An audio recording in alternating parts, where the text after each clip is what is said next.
Hi everybody, welcome back to the Sumon's Grammar World. Today I will discuss with you about a very important topics. Viewers, আপনারা লক্ষ্য করেছেন আমার বিগত ভিডিওগুলোতে আমি ধারাবাহিকভাবে ফ্রেজের উপর যে ভিডিও তৈরি করছিলাম, আজকে সেই ধারাবাহিকতায় আপনাদের সামনে আমি আলোচনা করতে এসেছি প্রিপজিশনাল ফ্রেজ নিয়ে। ভিউয়ার্স, প্রিপজিশনাল ফ্রেজ আপনি বিভিন্ন কম্পিটিটিভ এক্সাম বা আপনার একাডেমিক এক্সাম অবশ্যই এখান থেকে দু একটা কোশ্চেন আপনারা কমন পাবেন, তো সাথেই থাকুন ভিউয়ার্স। তো প্রথমে আমাদের জানতে হবে প্রিপজিশনাল ফ্রেজ। তো প্রিপজিশনাল ফ্রেজ কি বা এই প্রিপজিশনাল ফ্রেজের কাজ কি বা সেন্টেন্সে কোথায় কোথায় এই প্রিপজিশনাল ফ্রেজ বসে বা কিভাবে আমরা খুব সহজে এই প্রিপজিশনাল ফ্রেজগুলো শনাক্ত করতে পারি, সেটা নিয়ে আজকে আমি আপনাদের সাথে আলোচনা করব। তো ভিউয়ার্স, প্রথমেই আমাদের জানতে হবে যে আসলে প্রিপজিশন কি।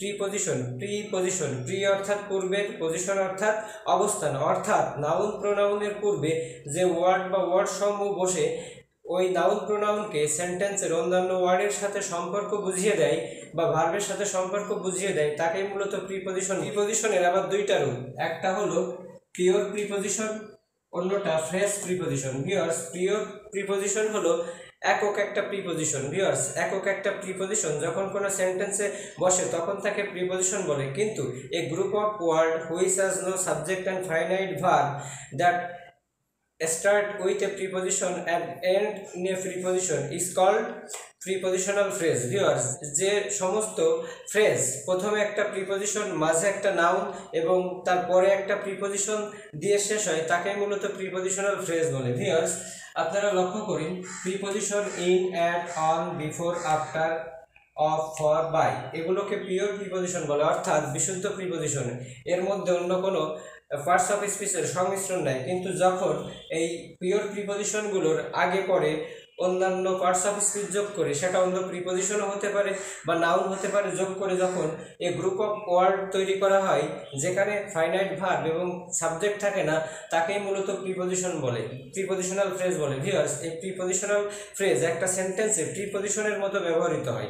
ভিউয়ার্স, তবে অনেক গ্রামার বইতে এই প্রিপজিশনাল ফ্রেজকে আবার অ্যাডভার্ব বা ভার্ব বা অ্যাডজেক্টিভ ফ্রেজ হিসেবেও চিহ্নিত করা হয়। তবে আমরা আজকে আপনাদের সাথে এই প্রিপজিশনাল ফ্রেজ একটা সেন্টেন্সে কিভাবে ফাইন্ড আউট করা যায় সেটা আপনাদের দেখাবো। Preposition plus noun plus preposition. লক্ষ্য করুন, by dint of, on account of, in lieu of, in spite of, in front of. Viewers, প্রথমে একটা প্রিপজিশন, ঠিক মাঝখানে একটা নাউন, ঠিক তারপরে একটা প্রিপজিশন। তো পরপর দুইটা প্রিপজিশনের মাঝখানে যদি কোনো নাউন আসে তো অবভিয়াসলি সেটা প্রিপজিশনাল ফ্রেজ হয়। ভিউয়ার্স, লক্ষ্য করুন, he sit in front of me, সে আমার সামনে বসেছিল। ভিউয়ার্স, এটাকে যদি আমরা এভাবে বলতাম যে হি সিট বিফোর মি, সে আমার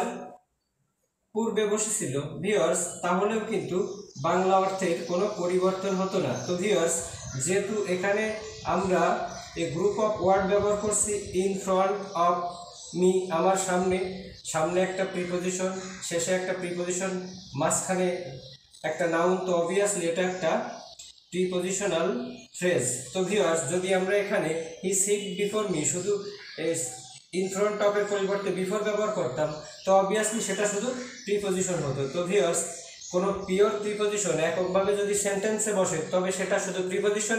আর a group of word which has no subject and finite verb but work as a preposition is called prepositional phrase. Viewers, আমরা কিছু এক্সাম্পল দেখব, কিছু এক্সাম্পল দেখলে আপনাদের আরও ব্যাপারটা স্পষ্ট হবে।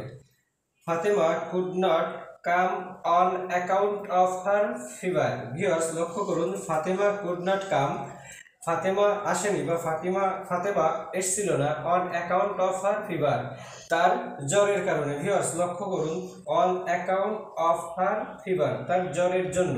ভিউয়ার্স, প্রথমে একটা প্রিপজিশন অন, ঠিক মাঝখানে একটা নাউন এবং ঠিক পরে একটা প্রিপজিশন। তো আমরা আগেই দেখেছি যদি একটা ফ্রেজ প্রথমে প্রিপজিশন, মাঝখানে নাউন এবং পরেও একটা প্রিপজিশন দিয়ে শুরু হয়, তো অবভিয়াসলি সেই ফ্রেজটা প্রিপজিশনাল ফ্রেজ হয়। ভিউয়ার্স, আমি আপনাদের আগে বলছিলাম যে একটা প্রিপজিশনাল ফ্রেজ অনেক সময় কিন্তু কোনো একটা অ্যাডভার্বের কাজ করতে পারে, অ্যাডজেক্টিভের কাজ করতে পারে বা ভার্বাল ফ্রেজের কাজও করতে পারে। ভিউয়ার্স, আমরা যদি এখানে কুড নট কাম এই প্রিন্সিপাল ভার্বের কাছে যদি প্রশ্ন করতাম যে ফাতেমা কেন আসেনি, কারণ তার জ্বর হয়েছিল, তো ভিউয়ার্স সেই ক্ষেত্রে আমাদের এটা অবভিয়াসলি অ্যাডভার্বিয়াল ফ্রেজ হতো। ভিউয়ার্স আমরা নেক্সট এক্সাম্পলটা লক্ষ্য করি।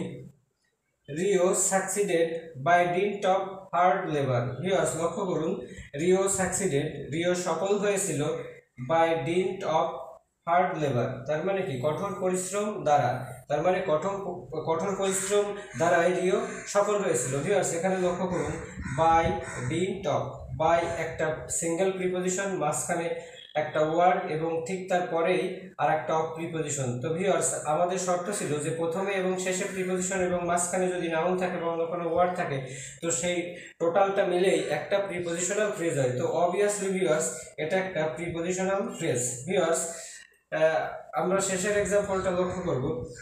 যারা টুক কফি ইন লিউ অফ টি, যারা টুক কফি ইন লিউ অফ টি, অর্থাৎ যারা কফি খেয়েছিল চায়ের পরিবর্তে। ভিউয়ার্স এখানে লক্ষ্য করুন, প্রথমে একটা প্রিপোজিশন ইন, শেষে একটা প্রিপোজিশন অফ, মাঝখানে একটা নাউন। তো অবভিয়াসলি এটা একটা প্রিপোজিশনাল ফ্রেজ। তো ভিউয়ার্স আমরা এটা দেখলাম যে কোনো একটা প্রিপোজিশনাল ফ্রেজ হতে হলে প্রিপোজিশন দিয়ে শুরু হতে হবে এবং প্রিপোজিশন দিয়ে শেষ হতে হবে, মাঝখানে একটা নাউন বা অন্য কোনো ওয়ার্ড থাকতে পারে। তবে অবভিয়াসলি এই প্রিপোজিশনাল ফ্রেজগুলো কাজ করবে কিন্তু প্রিপোজিশনের মতো। তবে আমি পূর্বেই বলেছি যে কোনো কোনো হায়ার ইংলিশ গ্রামার যে বুকসগুলো আছে সেখানে আপনারা লক্ষ্য করবেন এই প্রিপোজিশনাল ফ্রেজগুলো কিন্তু অনেক সময় ভার্বের মতো, অ্যাডভার্বের মতো, অনেক সময় অ্যাডজেক্টিভের মতো কাজ করে। যদি ভিউয়ার্স লক্ষ্য করুন, আমরা এখানে বলি যে sit sit by the side of me, sit by the side of me, অর্থাৎ আমার পাশে বসো।